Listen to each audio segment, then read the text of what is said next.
warahmatullahi wabarakatuh. Perkenalkan, nama saya Syakira Pilenarus dari kelas 11 MIPA 4, nomor absen 32. Di sini saya akan menjelaskan mengenai peninggalan Daendels dan juga peninggalan Raffles. Peninggalan dari Herman Willem Daendels yang pertama yaitu Jalan Anyar Panarukan yang sekarang disebut sebagai Jalan Pos atau Jalur Pantura. Salah satu peninggalan penjajah Belanda yang masih bisa dirasakan hingga saat ini adalah Jalan Pantai Utara atau Pantura, atau yang dikenal dengan sebutan The Groot Postweg atau Jalan Raya Pos dari Anyar ke Panarukan. Jalan ini dibangun pada era Herman Willem Daendels, yaitu seorang gubernur Hindia Belanda yang ke-36, yang pada saat itu memerintah antara tahun 1808 hingga 1811. Sebagian dari jalan ini sekarang menjadi jalur Pantura yang membentang sepanjang pantai utara Pulau Jawa.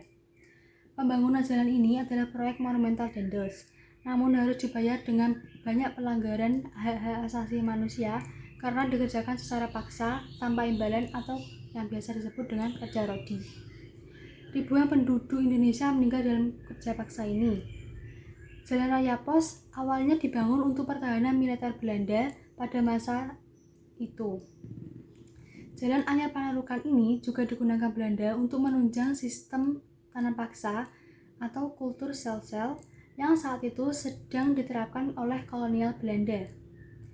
Dengan adanya jalan ini, hasil bumi dari Priangan lebih mudah untuk dikirim ke pelabuhan di Cirebon yang selanjutnya dibawa ke negeri kincir angin.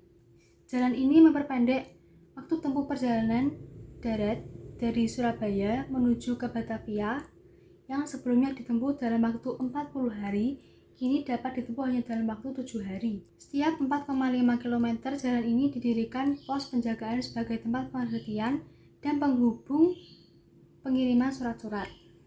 Tujuan pembangunan Jalan Raya Pos adalah memperlancar komunikasi antar daerah yang dikuasai Daendels di sepanjang Pulau Jawa dan sebagai benteng pertahanan di pantai utara Pulau Jawa. Peninggalan Herman Willem Daendels yang kedua yaitu Gedung Amaramis atau Gedung Daendels yang dulunya dipakai sebagai kantor keuangan. Gedung ini berlokasi di Jalan Lapangan Benteng Timur. Gedung ini dibangun pada 7 Maret 1809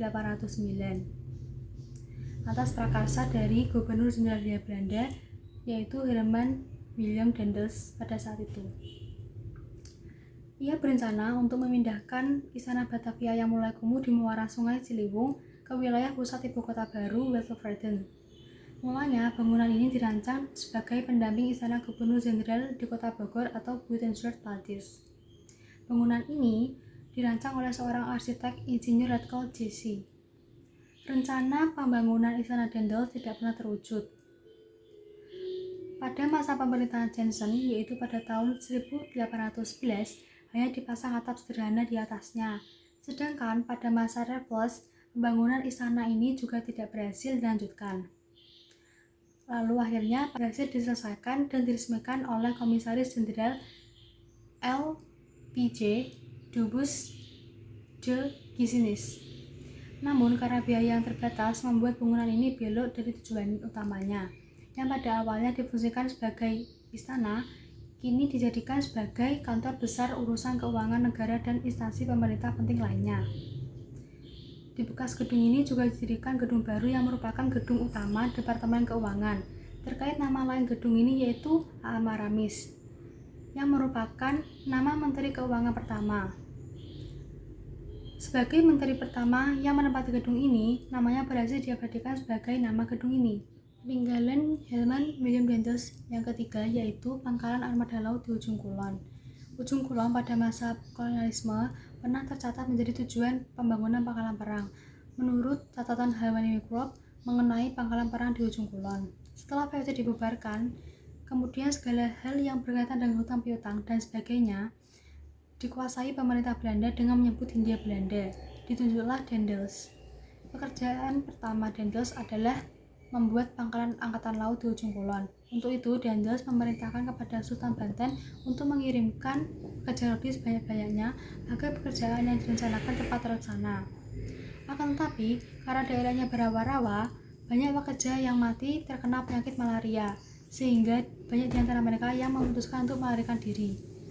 Keadaan ini membuat Dendels marah, sehingga ia menuduh Mangkubumi, warga Diraja, sebagai biang keladi dari larinya pekerja-pekerja tersebut. Melalui utusan Sultan yang datang ke Batavia, Dendels memerintahkan supaya yang pertama, Sultan harus mengirimkan 1.000 orang rakyatnya setiap hari untuk dipekerjakan di ujung kulon. Yang kedua, Sultan harus menyerahkan Patih Mangkubumi warga Diraja ke Batavia. Yang ketiga, Sultan harus segera memindahkan keratonnya ke daerah Anyer karena di Surosawan akan digunakan dan dibangun sebuah benteng Belanda. Setelah saya menjelaskan mengenai peninggalan Herman William Dendels, selanjutnya saya akan menjelaskan mengenai peninggalan Thomas Stamford Raffles. Yang pertama yaitu penerapan karasidenan atau penerapan sistem karasidenan. Karasidenan sendiri adalah sebuah pembagian administratif dalam sebuah provinsi di Hindia Belanda dan kemudian Indonesia hingga tahun 1950-an. Sebuah karasidenan atau Regentschap terdiri atas beberapa Efteling atau kabupaten.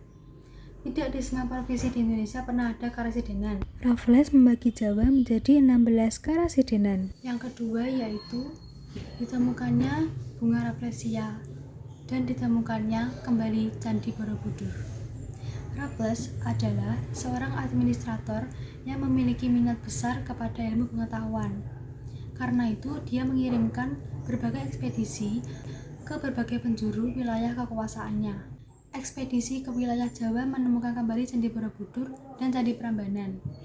Ekspedisi ini diikuti oleh Colin Mackenzie, seorang surveyor dan perwira Inggris yang membuat laporan terhadap temuan sejarah ini.